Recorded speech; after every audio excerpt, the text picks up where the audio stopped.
జై శ్రీరామ్. శ్రీమాత్రే నమః. శ్రీ గురుభ్యో నమః. 2026 సంవత్సరం మార్చి నెల 11వ తారీఖు ఖగోళంలో గోచారంలో ఒక విశిష్ట అంశం చోటు చేసుకుంటుంది. దేవగురువైన బృహస్పతి వక్రత్యాగం మార్చి 11వ తారీఖు జరుగుతుంది 2026 సంవత్సరం. తదుపరి జూన్ 2వ తారీఖు, జూన్ మొదటి వారం వరకు, మొదటి వారానికి ఆయన కర్కాటక రాశిలో ఆయన బంగారు పాదాన్ని మోపుతున్నారు. ఈ వక్రత్యాగాన్ని అనుసరించి ద్వాదశ రాశుల వాళ్ళకి, ద్వాదశ లగ్నాల వాళ్ళకి కూడా ఎలాంటి ఫలితాలు ఉండబోతున్నాయో మనం ఇప్పుడు ఒక్కసారి చూద్దాము. బ్రీఫ్గా కొన్ని పాయింట్స్ తెలుసుకుందాము. దీనివల్ల ప్లస్లు ఏంటి, మైనస్లు ఏంటి, అలాగే దీనికి చేసుకోవాల్సిన పరిహారం కూడా మనం చూద్దాం. కర్కాటక రాశి. కర్కాటక లగ్నంలో పుట్టిన వాళ్ళకి అనుకోకుండా కొన్ని ఖర్చులు, ప్రయాణాల రీత్యా ఖర్చులు జరుగుతాయి.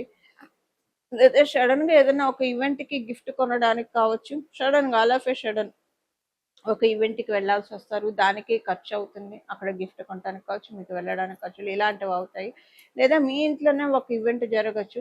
మీరు ఒకవేళ మీ ఇంట్లో మీకు పెళ్లి ప్రయత్నాలు చేస్తుంటే అవి సఫలీకృతం అయితే, మీ ఇంట్లో ఏవైనా శుభకార్యాలు ఉంటే కనుక, గృహప్రవేశం కావచ్చు, ఇలాంటివి ఏవైనా ఉంటే కనుక అవి జరిగి వాటి రీత్యా డబ్బు ఖర్చు అవుతుంది. ఏదైనా శుభత్వానికి డబ్బు ఖర్చు పెడతారు.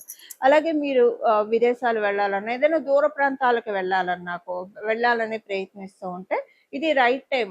దానికి మీకు అనుకూలంగా ఉంది. వెళ్ళడానికి వేస్ చక్కగా ఓపెన్ అవుతాయి. ఎక్కువగా ఇబ్బంది లేకుండా వెళ్ళగలుగుతారు. ఇలా మీకు గురుబలము బాగా బ్లెస్ చేస్తూ ఉంది. అలాగే మీకు కూడానండి కర్కాటక రాశి, కర్కాటక లగ్నంలో పుట్టిన వాళ్ళకి ఇప్పుడు వ్యయ స్థానంలో ఉండి మళ్ళీ ఆయన జూన్ నుంచి మీ రాశిలోకి, మీ లగ్నంలోకి రాబోతున్నాడు. వ్యయ స్థానంలో గురు భగవాన్ ఉన్నప్పుడు మనం సహజ కాల పురుషుడు కుండలిలో కూడా వ్యయ స్థానంలోనే ఆయన ఉంటాడు కదా. ఇదేంటంటే మీకు చాలా మంచి ఫలితాలను ఇస్తుంది. పూర్వపుణ్యాన్ని అంతా కూడా తిరగతోడు తెస్తుంది మీకు కర్కాటక రాశి, కర్కాటక లగ్నంలో పుట్టిన వాళ్ళకి. ఎందుకంటే ఆయన నవమాధిపతి అవుతూ మీ రాశి, మీ లగ్నానికి మీకు 12వ స్థానంలో సంచారం, మళ్ళీ జూన్ నుంచి మీకు రాశిలో జన్మంలోకి వస్తారు. ఇవన్నీ ఏంటంటే ఏదైనా పెండింగ్ కర్మ ఏదైనా ఉంటే కనుక దాని నుంచి లిబరేట్ చేస్తున్నాయి. ఏవేవైతే బ్లాకేజెస్ అడ్డుపడుతూ ఉన్నాయో, మీ పూర్వజన్మలో మీకు తెలిసి తెలియక చేసిన పనుల వల్ల, ఆ పాపభారం వల్ల ఈ జన్మలో మీకు ఏవైతే బ్లాకేజెస్ ఉన్నాయో అవన్నీ క్లియర్ చేస్తున్నాడు గురు భగవానుడు. ఇవన్నీ మీకు తెలియకుండా ఆటోమేటిక్గా జరుగుతాయి. అంటే ఇది మీకు ఎలా తెలుస్తుంది? మీకు ఎవరితోటైనా ఇప్పుడు సపోజ్ మీరు ఎవరితోటైనా మాట పడి ఉంటే అవన్నీ కూడా తొలగిపోతాయి. అలాగే మీకు ఏదైనా మీరు వర్క్ చేస్తూ ఉన్నారు, రికగ్నైజ్ చేయట్లేదు అని బాధపడుతూ ఉంటే అది కూడా పూర్వజన్మ ప్రారంభవశాత్తు ఇప్పుడు మీకు అది పరిణమించింది. దాంట్లోంచి బయటకు వస్తారు. బయటకు వచ్చి మీకు రికగ్నైజేషన్ చక్కగా వచ్చి మళ్ళీ మీరు చక్కటి ఇదిలోకి వెళ్తారు. మీకు ఎవరైనా ఇబ్బంది పెడుతున్న వాళ్ళు ఎవరైనా ఉంటే దాంట్లోంచి బయటపడతారు. మీకు బలం పెరుగుతుంది. కాంపిటేటివ్ సక్సెస్ చాలా చక్కగా ఉంటుంది. కాంపిటేటివ్ ఎగ్జామ్స్ రాసే వాళ్ళకి చాలా మంచి సమయం ఇది. మంచి సక్సెస్ వాళ్ళు చూస్తారు. అలాగే ఇంకొక విషయం ఏంటంటే గృహ ప్రయత్నాలు చేస్తూ ఉంటే గృహం కొనుక్కోవడానికి కావచ్చు, అమ్మడానికి కావచ్చు, వాహనం కొనుక్కోవడానికి, అమ్మడానికి ఇలాంటి ప్రయత్నాలు ఏవైనా మీరు చేస్తూ ఉంటే కనుక చక్కగా సఫలీకృతం అవుతాయి. ఇంట్లో ఉన్న వాళ్ళతోటి చక్కటి అనుకూలమైన పరిస్థితులు ఉంటాయి. తల్లిగారికి ఏమైనా ఆరోగ్య సమస్యలు ఉంటే మీ తల్లిగారికి, మీ అత్తగారికి అవన్నీ సెటరేట్ అయ్యే శుభ సమయం అని చెప్పవచ్చు ఇప్పుడు వచ్చే ఈ సమయము. అలాగే మీకు కూడా ఏవైనా ఆరోగ్య సమస్యలు ఉంటే అవన్నీ కూడా సార్ట్ అవుట్ అయ్యే శుభ సమయం ఈ సమయము. ఇవి కర్కాటక రాశి, కర్కాటక లగ్నంలో పుట్టిన వాళ్ళ ఫలితాలు. ఇప్పుడు చేసుకోవాల్సిన పరిహారం వచ్చి ప్రతిరోజు కూడా సాయంత్రం పూట, ఉదయం పూట, మీకు ఒకవేళ ఉదయం కుదరకపోయినా సాయంత్రం మటుకు స్కిప్ అవ్వకుండా చేయాల్సింది. సాయంత్రం 6 నుంచి 7 లోపల చేయాల్సిన పరిహారం. ఒకవేళ మీరు ఆఫీసులో ఉంటారు, కుదరదు అనుకుంటే ఇంటికి వచ్చాకైనా రాత్రి పడుకునే లోపలైనా చేయొచ్చు. పొద్దున, సాయంత్రం 2 పూట్ల చేస్తే మంచిది. కుదిరిన వాళ్ళు, అవకాశం ఉన్నవాళ్ళు ఉదయాన్నే 6 నుంచి 7 లోపల, అలాగే సాయంత్రం 6 నుంచి 7 లోపల. అది కుదరని వాళ్ళు మీరు ఎప్పుడైనా సరే ఉదయాన్నే మీరు స్నానం చేసిన తదనంతరం చేయండి. ఇది వచ్చేసేసి 3 సార్లు చంద్రశేఖర అష్టకం పఠించాలి. చంద్రశేఖర పాహిమాం, చంద్రశేఖర రక్షమాం. ఈ అష్టకాన్ని, చంద్రశేఖర అష్టకాన్ని పఠించడం వల్ల ఇప్పుడు గురు భగవానుడు జీవకారకుడు. జీవకారకుడైన గురు భగవానుడు కర్కాటక రాశిలో ఉచ్చ స్థానంలో ఆయన ప్రవేశించడానికి ముందుగా చంద్రశేఖర అష్టకం చదువుకోవడం వల్ల అపమృత్యు దోషాలు తొలగిపోతాయి. అంటే చంద్రశేఖర అష్టకం ఎవరైతే పఠిస్తారో వాళ్ళు యమధర్మరాజుకి భయపడక్కర్లేదు అని మనకి ఆ అష్టకంలోనే ఉంటుంది. అంటే అపమృత్యు దోషాలంటే ఒక్కొక్కసారి మనిషి ప్రాణానికి అనే కాదు, మనకొచ్చే సమస్యలు కూడా అలాంటివే. ఇప్పుడు మనకి ఏదన్నా యాక్సిడెంట్ ఏదైనా జరిగితే అది శరీరానికి జరుగుతుంది. ఓకే. ఒక్కొక్కసారి అవమానాలు కావచ్చు, లేదా పరిస్థితుల రీత్యా మనసు చాలా బాధపడుతుంది, కలత చెందుతుంది. అంటే అది మనసుకు జరిగిన యాక్సిడెంట్‌గా మనం భావించుకోవాలి. సో, ఇలాంటివేవైనా సరే మన జీవితాల్లోంచి అంటే ఏ దౌర్బల్యం అయినా సరే, ఆర్థికంగా కావచ్చు, మానసికంగా కావచ్చు, ఆరోగ్యరీత్యా కావచ్చు, ఏ రకమైన సమస్యలు ఉన్నా సరే చంద్రశేఖర అష్టకం చదువుకుంటే చాలా మంచిది. మీకు చదవడానికి కుదరకపోతే కనీసం వినండి, 3 సార్లు వినండి. 3 సార్లు చదివితే మంచిది.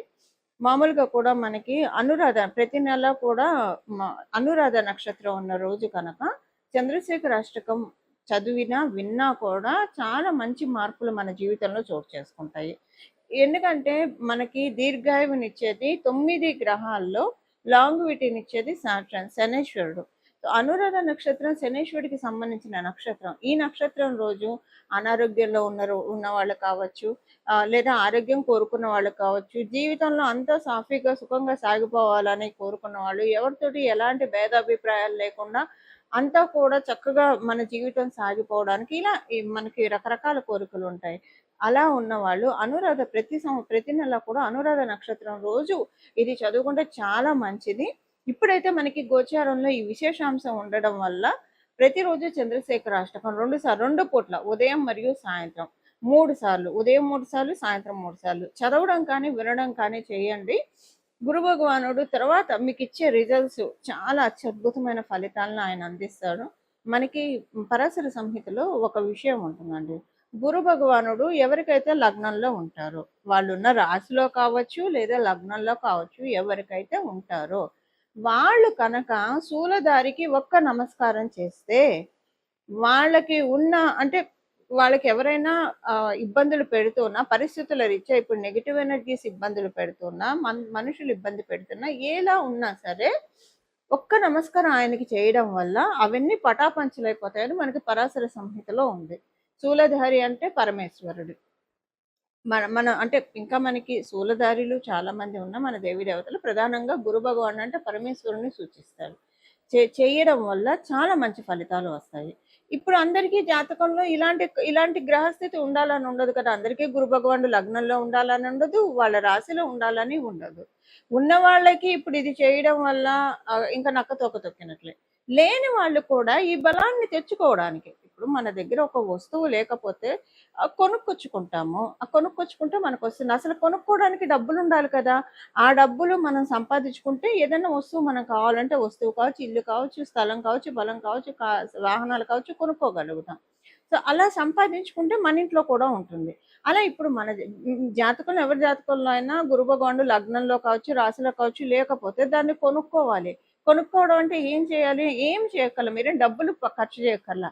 మీ సమయాన్ని వెచ్చించాలి. మీ సమయాన్ని వెచ్చించి ప్రతిరోజు 3 సార్లు కనుక జూన్ వరకు ఉదయాన్నే సాయంత్రం చదవడం వల్ల మీ జన్మజాతకంలో లగ్నంలో లేదా రాశిలో గురు భగవానుడు ఉన్నా లేకపోయినా కనీసం 3 years వరకు మీరు అలాంటి తదనుగుణమైన ఫలితాలను తీసుకోవడానికి ఒక ఎలిజిబిలిటీని తెచ్చుకున్నట్లు అవుతుంది. ఒక ఎలిజిబిలిటీ. ఇప్పుడు ఏదైనా డిస్కౌంట్లో ఏమన్నా దొరుకుతున్నాయంటే అందరూ వెళ్ళి ఎలా తీసుకుంటాం, ఇలా గోచారంలో మనకి భగవంతుడు ఇస్తున్న అవకాశాన్ని మనం అందిపుచ్చుకుంటే కనుక గురుబలాన్ని చక్కగా పెంచుకోవచ్చు.